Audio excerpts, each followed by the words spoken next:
네,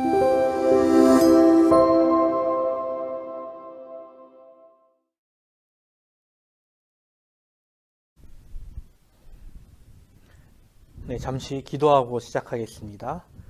하늘에 계신 우리들의 아버지 하나님, 이렇게 안식일 시작하는 시간 우리 함께 모여서 주의 말씀을 나눌 수 있도록 인도하여 주신 은혜 감사를 드립니다. 오늘 복음에 대해서 함께 나누겠습니다. 이 시간 주의 성령으로 임하사 주의 말씀에 대해서 더 밝히 깨닫는 이 한 시간 될 수 있도록 인도하여 주세요. 예수 그리스도의 이름으로 간절히 기도드립니다. 아멘. 여러분 안녕하세요. 오늘은 이제 지난 시간에 이어서 또 요한복음 3장에 있는 말씀을 함께 보시겠습니다. 복음에 대하여라는 제목으로 함께 말씀을 나누겠는데요. 하나님의 말씀 요한복음 3장 16절에 있는 말씀을 함께 보시겠습니다. 요한복음 3장 16절에 있는 말씀 제가 봉독할 때에 함께 따라 읽어주시면 감사하겠습니다. 하나님이 세상을 이처럼 사랑하사 독생자를 주셨으니 이는 저를 믿는 자마다 멸망치 않고 영생을 얻게 하려 하심이니라. 아멘. 오늘 본문 말씀은 기독교 내에서 어떻게 보면 가장 중요한 말씀이라고 할 수 있는 본문입니다. 어린이로부터 해서 어른에 이르기까지 교회에 다니게 되면 이 말씀은 거의 다 배우고 듣고 또 외우죠. 비록 이게 외우지 못한다고 할지라도 이제 침례 공부를 하다 보면 이 말씀을 꼭 짚고 넘어가게 됩니다. 요한복음 3장 16절에 있는 말씀은 정말 그리스도인들에게 있어서 매우 중요한 말씀인 것이죠. 이제 본절은 복음에 관한 가장 핵심적이고 중요한 내용들을 포함하고 있는데요. 그렇기에 이제 복음서들 속에 있는 복음, 혹은 이 절만으로도 작은 복음서라고 불리우기도 합니다. 구약 성경과 신약 성경 전체를 관통하고 또한 대표할 수 있는 요절인 이 본절은 복음의 진수인 것이죠. 복음이 담고 있는 모든 계시의 말씀을 이 사랑이라는 개념에서 천명하고 있습니다. 요한은 이제 사랑의 사도라고 불리울 만큼 그의 책들에서 사랑에 대해 정말 많은 이야기를 하고 있습니다. 비록 사랑장이라고 불리우는 고린도전서 13장은 바울이 쓰긴 했지만 그가 쓴 책 요한일서 4장을 보면 하나님에 대해 정의할 때 이렇게 이야기합니다. 요한일서 4장 8절 16절입니다. 사랑하지 아니하는 자는 하나님을 알지 못하나니 이는 하나님은 사랑이십니다. 하나님이 우리를 사랑하시는 사랑을 우리가 알고 믿었노니 하나님은 사랑이시니라. 사랑 안에 거하는 자는 하나님 안에 거하고 하나님도 그 안에 거하시느니라. 그 사랑이 등장하는 오늘의 말씀은 이제 지난주와 더불어 예수님께서 이 땅에 오신 목적에 대해서 말씀하고 계십니다. 우리는 이 말씀이 중요한 말씀임을 당연히 알고 있죠. 하지만 이 말씀이 우리의 삶이 직접적으로 와닿느냐에 대해서도 우리가 생각해 봐야 할 문제라고 생각해 봅니다. 저는 모태신앙인입니다. 그렇게 초등학교 입학 전부터 이제 말씀을 외웠죠. 팔복도 외우고 재림의 허락도 외우고 십계명도 외우고 세천사의 기별도 외우고 이 말씀도 당연히 외웠습니다. 게다가 성경책 66권의 이름을 외우고 예수님의 12제자의 이름 등을 다 포함하면 성경의 많은 부분을 외웠다고 볼 수 있죠. 그런데 생각해 보면 왜 그것을 외워야 했는지에 대한 이유는 잘 기억이 나지 않습니다. 선생님이 그것에 대해 설명은 해주셨는지 아니면 내가 그것을 중요하다고 생각지 않았었는지 그저 선물을 받으려고 외웠던 것인가 라는 생각을 지금 와서 하게 됩니다. 제가 어렸을 적 제가 다녔던 교회에 어린이반은 꽤 많았습니다. 학생으로 넘어가서 학생반도 꽤 많은 수의 학생들이 있었습니다. 근데 같이 말씀을 외웠던 형, 누나, 친구, 동생들을 지금 보면 이제 교회에 잘 안 나가고 있는 모습을 봅니다. 이제 가끔 물어보면 교회에 나간다고는 하는데 안 나가는 날이 나가는 날보다 더 많기도 하고 혹은 1년에 교회 가는 날이 손가락으로 셀 수 있을 정도이기도 한다라고 이야기를 합니다. 아니 이 좋은 말씀을 우리가 배우고 외웠는데 우리의 신앙은 어디로 사라져 버린 것일까요?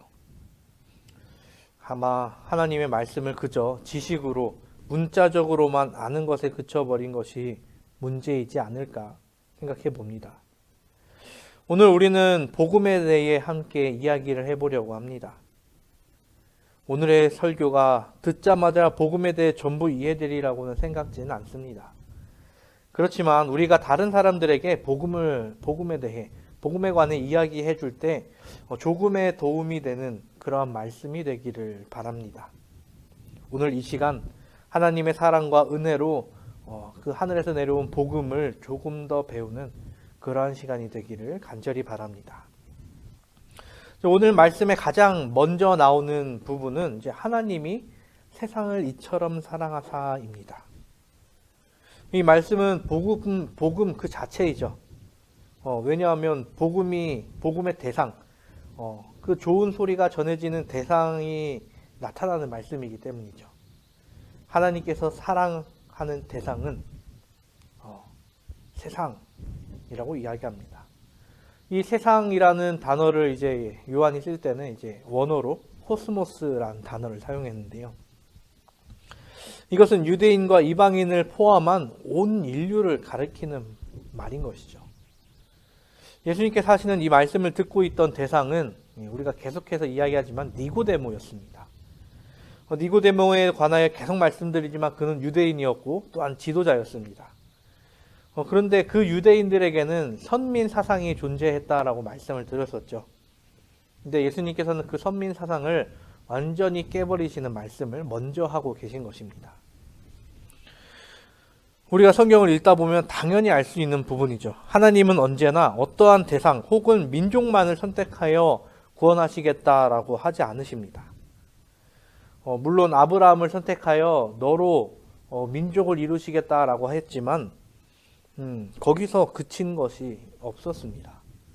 이것은 창조 때부터 지금까지 그리고 세상의 끝이 올 때까지도 그러할 것입니다. 물론 세상이 창조되었을 때 그때는 어떤 민족이 있거나 하지 않았었죠. 즉 모든 민족이 모든 인류가 하나님께서 창조하신 존재라는 것입니다. 이것은 노아의 홍수가 있을 때도 마찬가지였습니다. 방주에 탈 수 있는 인원이 정해져 있었죠? 아니요. 정해져 있지 않았습니다. 하나님께서는 노아의 가족만을 선택하여 살리시지 않으셨습니다. 물론 노아가 당대의 의인이었기 때문에 그를 선택하셔서 인류를 구원할 방법을 마련해 놓으셨습니다. 하지만 구원할 대상은 정해두지 않으셨습니다. 누구든지 그 방주에 오르기만 하면, 그 방주를 타기만 하면 모두가 살 수 있는 그 모든 대책을 마련해 두셨던 것이죠.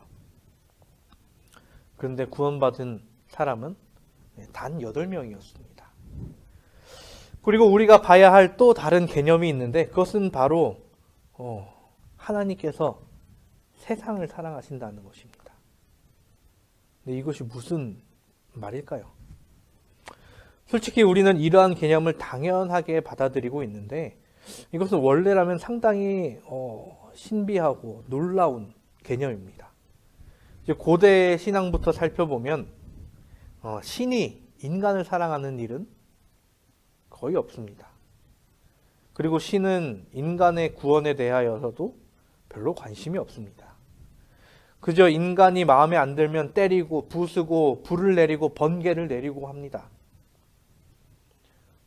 인간을 사랑하는 것이 아니라 인간을 벌주는 그러한 존재가 신이었죠.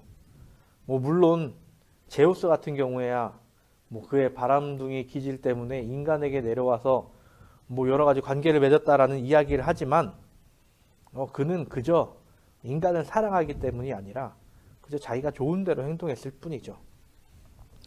이것은 서양의 신들이 아니라 동양의 신들도 마찬가지였습니다.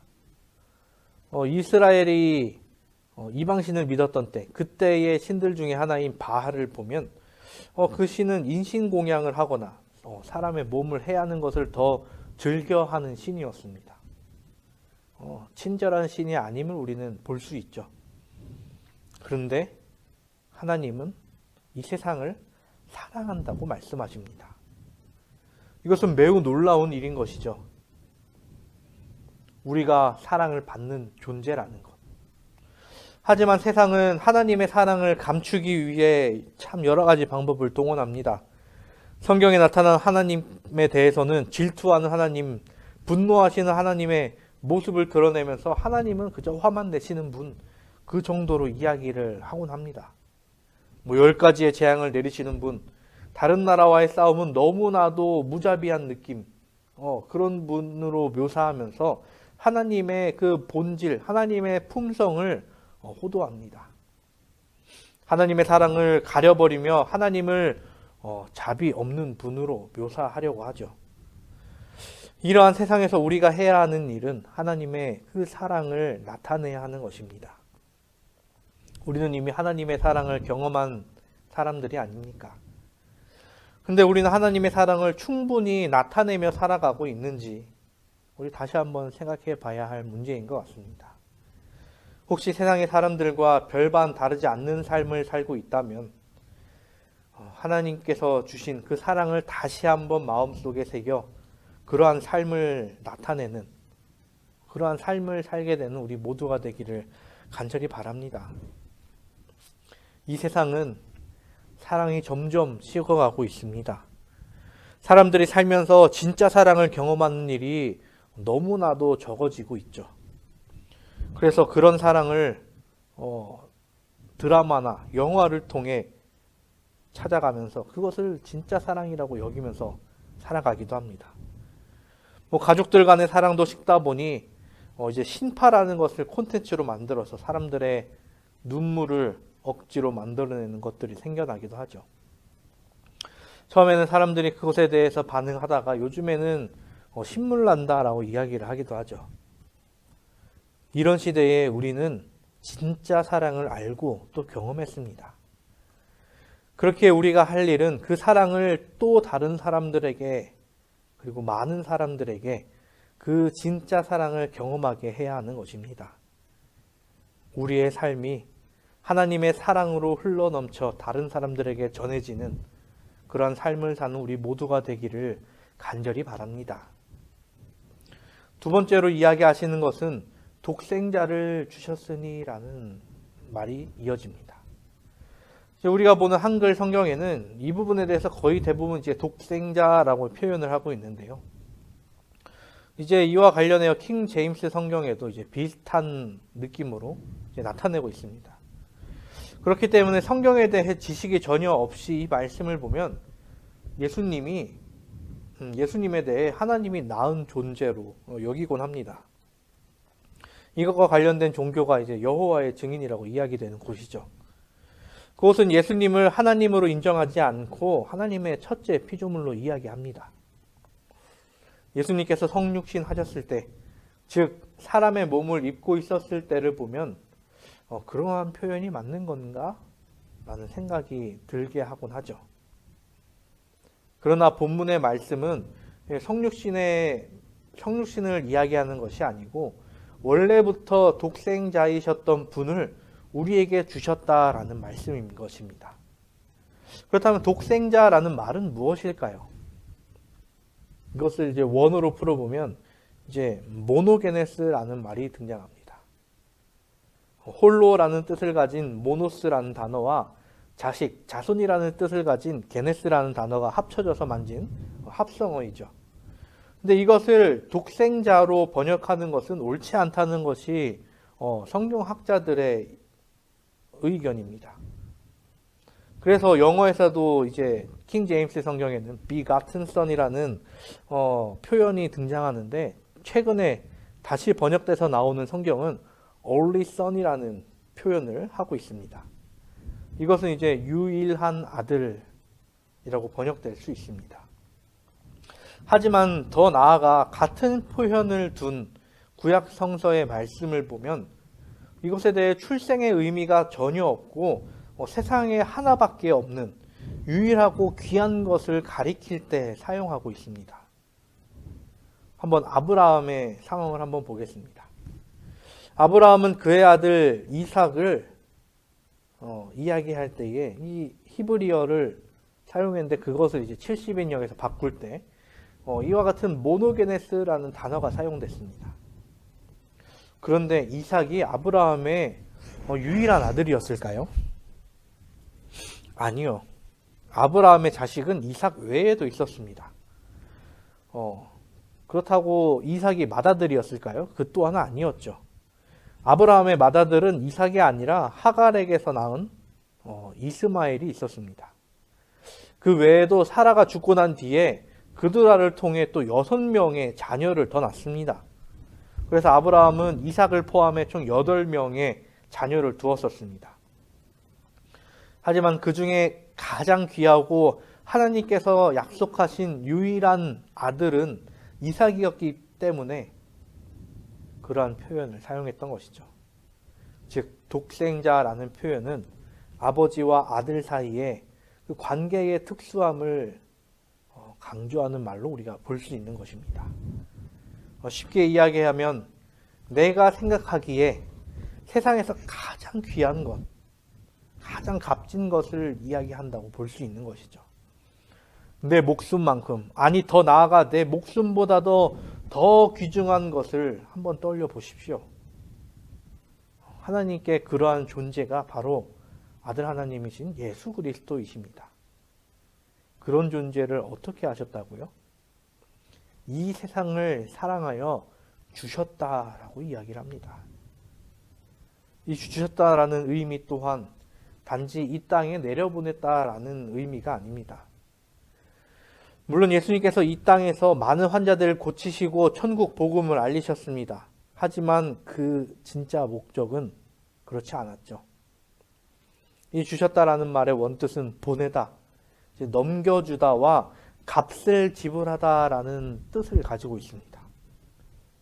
본절에서도 이 말은 성육신 하신 것을 의미할 뿐만 아니라 십자가의 달리심까지 의미한다고 볼 수 있습니다. 우리는 예수님께서 어떤 삶을 사셨는지 또 어떻게 돌아가셨는지를 이미 다 알고 배웠기 때문에 이 말뜻을 그렇게 헷갈리지 않을 수 있습니다. 말 그대로 예수님께서는 유월절 어린 양으로 이 땅에 오신 것이었습니다. 유월절 어린 양은 어떤 양보다도 더 귀한 존재로 길러집니다. 아무 양이나 되지 못하고 특별하게 구별된 양만 유월절 양으로서 선택됩니다. 그리고 그 양은 흠이 없는 존재여야 하죠. 유월절과 관련된 모든 것은 이제 메시아를 나타냄을 우리는 잘 알고 있습니다. 그럼 그 메시아가 바로 예수 그리스도시죠. 이스라엘 백성들을 위해 대신 죽은 유월절의 어린 양과 같이 인류를 대신 돌아가신 예수 그리스도이십니다. 앞부분과 함께 다시 한번 살펴보면 우리에게 얼마나 이 큰 기쁨이 되는 말씀입니까? 온 세상을 창조한 창조주가 이 세상을 우리를 사랑하는 것만으로도 인류에게는 큰 희망이요 소망이 됩니다. 하지만 거기서 그치지 않고 인류가 선택한 죄에서 구원하기 위해 한 존재를 우리에게 보내셨다는 것입니다. 근데 그 존재는 이 세상이 감당치 못할 큰 사랑의 결정체이신 하나님 본인과 같은 존재이신 유일하신 예수 그리스도가 이 땅에 오신 것입니다. 그리고 그 예수는 피조물들을 위해 유월절 어린 양이 되어 인류의 죄를 속량하셨습니다. 사랑의 실천을 직접 보이신 하나님의 사랑이 인류에게 그리고 우리에게 복음이 되는 것이죠.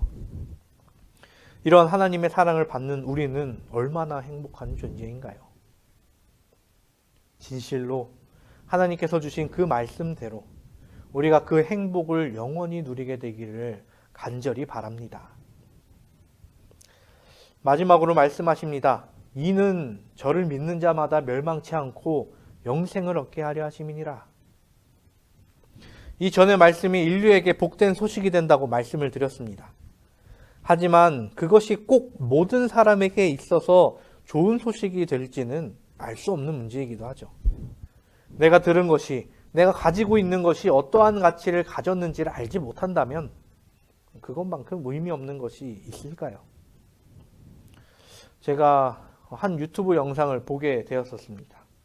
그 영상은 미국에서 이제 전당포를 하는 사람이 어떤 사람에게서 물건을 받아서 물건을 사서 또 파는 일, 그런 소소한 일을 보여주는 영상이었습니다.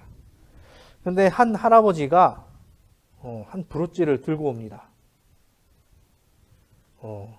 독수리 모양을 한 이 브로치가 조금 낡아 보이고 옛날 것처럼 보이는 이 물건을 하나 들고 옵니다. 그리고 그 물건을 이제 전당포에 팔겠다라고 이야기를 했습니다. 이 전당포 주인은 원래 이제 귀금속 전문가이기 때문에 이제 그걸 보고 원래 가치는 알지 못하지만 이 안에 금이 얼마나 들었는지 그 정도를 보면서 이거 꽤 값이 나가겠는데요 라고 이야기를 합니다. 근데 그 할아버지는 이 브로치의 가치는 정확히 모르지만 전당포 주인이 하는 말을 듣고 이 브로치를 6,000불에 팔게 됩니다. 우리나라 돈으로 한 730만 원 정도 되는 돈이죠. 이제 전당포 주인은 이 물건을 이제 더 전문가에게 감정 받아보고 싶었는데 이제 그 할아버지가 이제 어디 가야 돼가지고 급해가지고 시간이 없다고 해가지고 그냥 6,000불을 도박하는 셈 치고 구입한 것이죠. 근데 그 할아버지는 그 브로치를 얼마에 샀을까요? 네. 75센트. 우리나라 돈으로 한 1,000원이 안 되는 돈으로 벼룩시장에서 구매했다라고 이야기를 합니다. 이것을 맨 처음 판 사람은 이것에 대한 가치를 전혀 몰랐기에 6,000불짜리를 6,000불의 가치를 할 만한 것을 벼룩시장에서 그저 75센트에 팔아 넘긴 것이었습니다. 그런데 더 대단한 것은 이 브로치는 감정해 보니 1300년대에 만들어진 러시아 황실에서 주문 제작한 것이었습니다. 조금 뒤에 이 브로치를 어떤 사람이 사가는데 그 가격은 3만 달러, 우리나라 돈으로 3,600만 원 정도였습니다.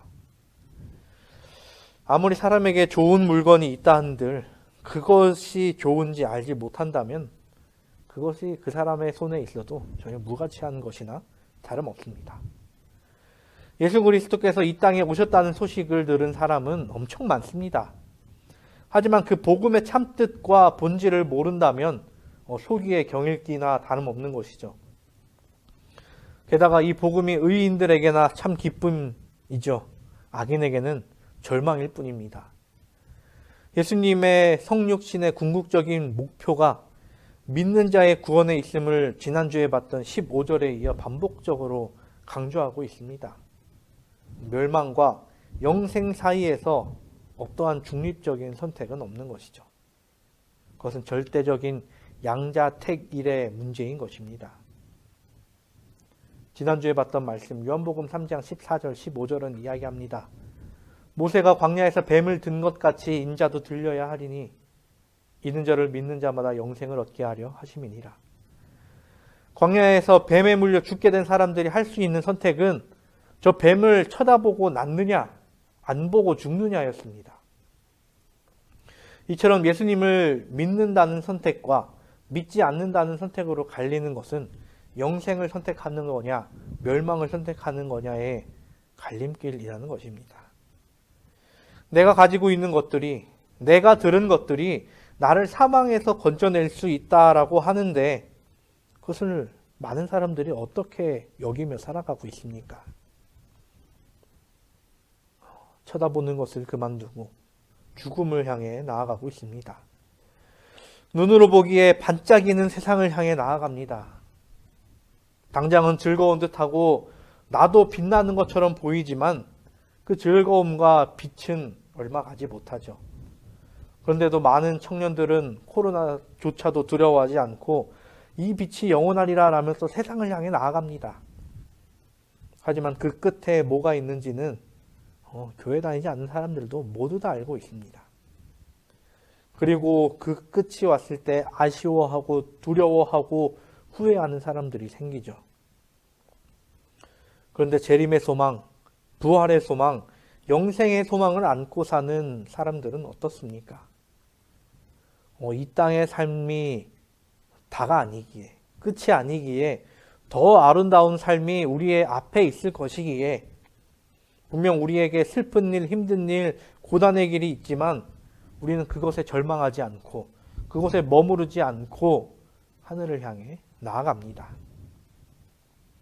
하나님께서 인간을 창조하실 때 잠깐 있다가 사라지도록 만드시지 않으셨습니다. 우리는 하나님의 형상을 입었기에 하나님과 영원히 살 수 있는 존재로 창조되었죠. 하지만 그 특권을 걷어찬 건 인간이었기에 우리가 이렇게 위험한 세상 가운데 살아가게 됩니다. 하지만 우리에게 구원을 향한 이름을 주셨죠. 그 이름이 바로 예수 그리스도입니다. 사랑하는 우리 성도 여러분, 우리에게 복음이 언제나 기쁜 것이 되고 언제나 다른 사람들에게 알리고 싶은 것이 되기를 간절히 바랍니다. 그 복음은 교회를 다니는 사람들에게만 주어진 것이 아니라 이 세상 모든 사람들에게 내려진 것이니 우리는 그것을 알릴 필요가 있는 것이죠. 시대소망 25페이지에는 이렇게 이야기합니다. 그리스도께서 당신과 아무 상관이 없는 우리의 죄를 인하여 정죄함을 받으신 것은 우리가 아무런 공헌한 바 없는 당신의 의로 의롭다 하심을 받게 하시기 위함이었다. 그분께서는 당신의 것인 생명을 우리가 받도록 하기 위하여 우리의 것인 죽음을 당하셨다. 하나님과 사람을 영원히 분리시키려는 것이 사단의 목적이었다. 그러나 그리스도로 말미암아 우리는 타락하지 않았던 때보다 더욱 밀접하게 하나님과 연합된다. 구주께서는 우리 인성을 취하심으로 결단코 끊어지지 않을 줄로 자신을 인간에게 붙들어 매셨다. 그는 영원한 시대를 통하여 우리와 연결되신다. 물론 우리가 알릴 복음에 대해서 가져야 할 것은 지식이 아닙니다. 제가 오늘 말씀드린 이 내용은 예수님께서 말씀하신 복음에 대한 신학적 견해 정도일 뿐입니다. 우리가 알릴 것은 예수 그리스도에 대하여서죠. 우리가 알려야 하는 복음은 우리가 직접 만나고 경험한 하나님의 사랑에 대해서가 되기를 바랍니다. 우리 머릿속에 있는 그 복음에 대한 개념과 우리가 마음으로 누리는 그 복음이 일치하여 복음이 우리의 삶에서 실제적으로 나타나게 되기를 또한 간절히 바랍니다. 하나님의 사랑이 우리를 강권하시기에 우리가 그 하나님의 사랑을 믿고 나아가며 그 사랑을 또한 누리게 되기를 또한 간절히 바랍니다. 이 안식일 우리가 복음에 대한 것을 생각하면서 하나님의 사랑을 조금 더 발견하고 그것을 가족들 간에 함께 또 나누며 그 또한 누리며 그러한 안식일을 보내기를 간절히 바라면서 말씀을 드리도록 하겠습니다. 잠시 기도하시겠습니다. 하늘에 계신 우리들의 아버지 하나님, 독생자를 우리에게 보내사 예수 그리스도를 우리에게 보내사 우리가 구원의 길로 나아갈 수 있도록 인도하여 주신 은혜 감사를 드립니다. 우리는 그저 주 예수 그리스도를 믿음으로 말미암아 영생을 얻길 원하오니 우리의 마음속에 세상의 빛이 아닌 하늘에서 내려온 빛으로 인하여 우리가 변화되는 삶을 살 수 있도록 인도하여 주시옵소서. 이 세상은 우리를 위협하고 유혹합니다. 그 가운데서 우리가 하나님의 빛을 나타내는 하나님의 사랑을 나타내는 존재로서 우리의 사명을 다할 수 있도록 인도하여 주시옵소서. 이 세상을 향하여 우리가 항상 무릎 꿇게 하시고 주의 영혼들을 위하여 항상 기도하게 하사 우리가 주의 사업을 위해 힘쓰는 그런 충실한 주의 종이 될 수 있도록 인도하여 주시옵소서. 이 안식일 주 안에서 행할 때에 언제나 기쁨과 행복이 흘러 넘칠 수 있도록 주님께 모든 것 의탁드리오며 사랑이신 예수 그리스도의 이름으로 기도드립니다. 아멘.